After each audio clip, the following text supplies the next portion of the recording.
ఇప్పుడు నీకు lead roles లేవు, సైడ్ రోల్స్ ఉన్నాయి, చేస్తావా? అంటే ఆ క్యారెక్టర్ మీద నాకు ఇంపాక్ట్ వస్తుంది. లైక్ నాకు అల్లు అర్జున్ అంటే బాగా ఇష్టం, ప్రతి ఇంటర్వ్యూలోనే నేను చెప్తాను.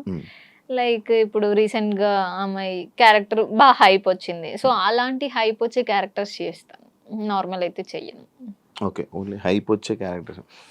లైక్ ఇప్పుడు చాలా మంది గ్లామరస్, చాలా మంది ఇండస్ట్రీకి వస్తుంటారు. వై నిన్ను అని అంటే నువ్వేం చెప్తావు? నిన్ను ఎందుకు తీసుకోవాలి?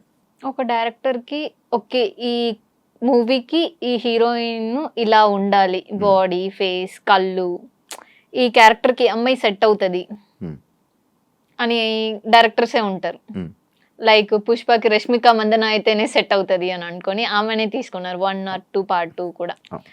సో నా వరకు కూడా ఈ తిను అయితే సెట్ అవుతుంది క్వాలిటీస్ లో అని నా వరకు డైరెక్టర్స్ ఒకవేళ ఇప్పుడు ఒక 2-3 మూవీస్ అలా వచ్చాయి. లైక్ ప్రాస్టిట్యూట్ క్యారెక్టర్ నుంచి నార్మల్ తెలుగు అమ్మాయి లుక్, 2 క్వాలిటీస్ ఈ అమ్మాయిలో ఉంటాయి, లుక్ చేంజ్ ఓవర్ వస్తుంది, అలా ఒక మూవీ వచ్చింది.